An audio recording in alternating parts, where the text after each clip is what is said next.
किसानों के इस आंदोलन को हवा देने की कोशिश कर रहे हैं, लेकिन सरकार से संवाद के बीच विदेशी ताकतें भी अब आंदोलन के जरिए अराजकता फैलाने की साजिश रच रही हैं। खुफिया एजेंसियों के सूत्रों से मिली जानकारी के मुताबिक सिख फॉर जस्टिस और खालिस्तान समर्थक सिंघ बॉर्डर के पास से कुछ गांवों में लोगों को भड़काने की कोशिश कर रहे हैं।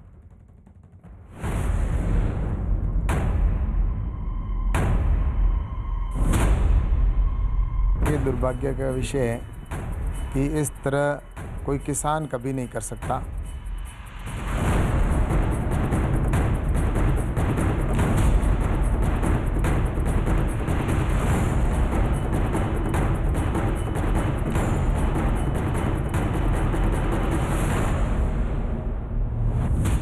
किसान आंदोलन का खालिस्तान कनेक्शन।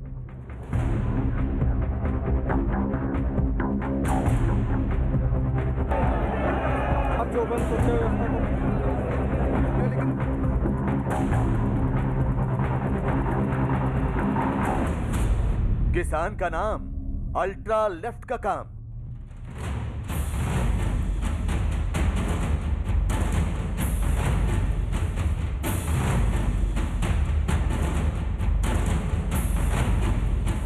गणराज्य मनाने का हक सरकार को है, वो किसानों को भी है।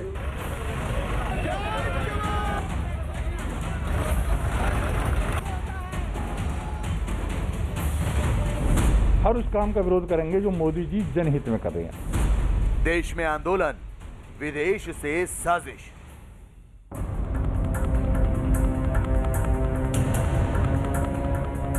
किसान आंदोलन की तपिश बढ़ती जा रही है। सरकार से संवाद के बावजूद करीब 50 दिनों से किसान कृषि सुधार कानूनों के खिलाफ आंदोलन कर रहे हैं। सरकार की समाधान निकालने की कोशिशों को दरकिनार कर किसान अपनी मांग पर अड़े हुए हैं। कृषि सुधार कानूनों को वापस लेने की जिद कर रहे हैं। सुप्रीम कोर्ट की बनाई गई कमेटी पर सवाल खड़े किए जा रहे हैं।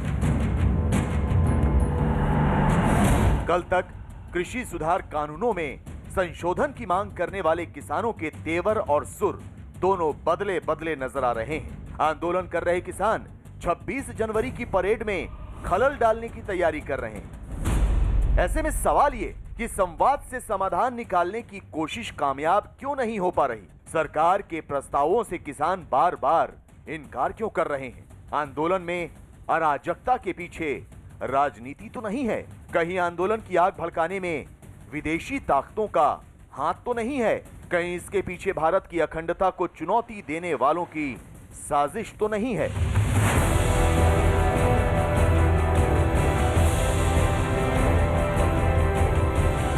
आज हम किसान आंदोलन की आड़ में राजनीति करने वालों, किसान आंदोलन की आड़ में अपना एजेंडा चमकाने वालों, किसान आंदोलन को हथियार बनाकर देश विरोध का नारा बुलंद करने वालों का कच्चा चिट्ठा खोलेंगे। आज हम आपको बताएंगे कैसे देश में मौजूद अल्ट्रा लेफ्ट की विचारधारा को बढ़ावा देने वाले और विदेश में मौजूद खालिस्तान समर्थक मोदी विरोध की आड़ में आंदोलन को जरिया बनाकर सिस्टम और सरकार को चुनौती देने की साजिश रच रहे हैं।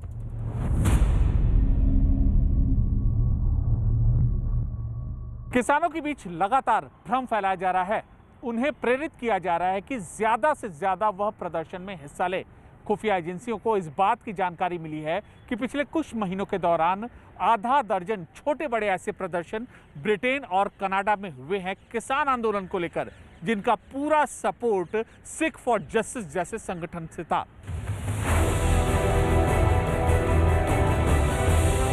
जी हां, किसान आंदोलन में खालिस्तान का नाम तो बहुत पहले से सामने आ रहा था।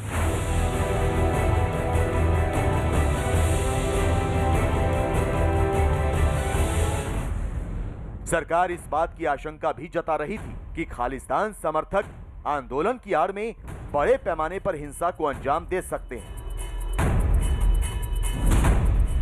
तो कुछ तस्वीरें भी सामने आई जिससे सरकार का शक पुख्ता होता नजर आया। ब्रिटेन और कनाडा में खालिस्तान समर्थक किसान आंदोलन की आड़ में प्रदर्शन करते नजर आए। पंजाब में कुछ लोगों ने 1500 से ज्यादा मोबाइल टावर को निशाना बनाया और इसके बाद हरियाणा के मुख्यमंत्री मनोहर लाल खट्टर की एक जनसभा से पहले जमकर गदर काटा गया। तो न्यूज 18 को खुफिया एजेंसियों से जुड़े सूत्रों से मिली एक्सक्लूसिव जानकारी के मुताबिक सिंघू बॉर्डर के पास के कुछ गांवों में खालिस्तान समर्थक अपनी गतिविधियों को तेज करने में जुटे हैं। खुफिया एजेंसियों के सूत्रों के मुताबिक सिंघू बॉर्डर के पास के कुछ गांवों में खालिस्तान समर्थक किसानों को उकसाने का काम कर रहे हैं। यहाँ प्रदर्शन के दौरान देश विरोधी नारे लगाए जाते हैं, आपत्तिजनक साहित्य से संबंधित पोस्टर हवा में लहराए जाते हैं। ठीक उसी तरह जिस तरह खालिस्तान समर्थक ब्रिटेन और कनाडा में देश विरोधी प्रदर्शनों को अंजाम देते हैं। बहुत से प्रतिबंधित संगठन हैं जो बैन है, वो भी इसके अंदर घुसपैठ बना रहे हैं। किसान भाई तो बहुत भोले भाले हैं, उनको देखना चाहिए कौन लोग हैं जो उनके अंदर घुसकर उनको बदनाम कर रहे हैं।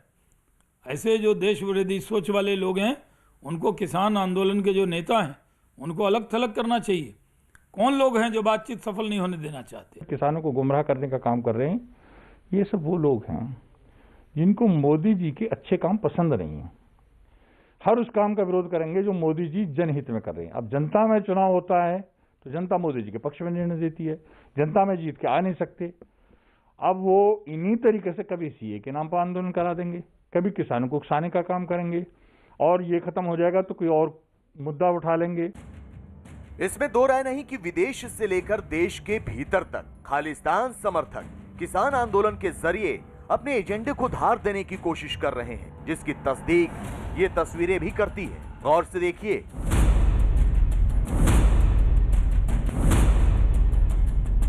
इन तस्वीरों से साफ जाहिर होता है कि खालिस्तान समर्थक किसान आंदोलन को हाईजैक कर उसकी दिशा बदलने की कोशिश कर रहे हैं। वो कृषि सुधार कानूनों की आड़ में देश विरोध का नारा बुलंद करने की कोशिश कर रहे हैं। चुनी हुई सरकार के खिलाफ प्रोपोगेंडा चलाया जा रहा है। तभी तो 26 जनवरी को इंडिया गेट पर खालिस्तान का झंडा फहराने वाले के लिए इनाम का ऐलान होता है और आंदोलन की आड़ में 6 फॉर जस्टिस के एजेंडे को धार देने की कोशिश होती है।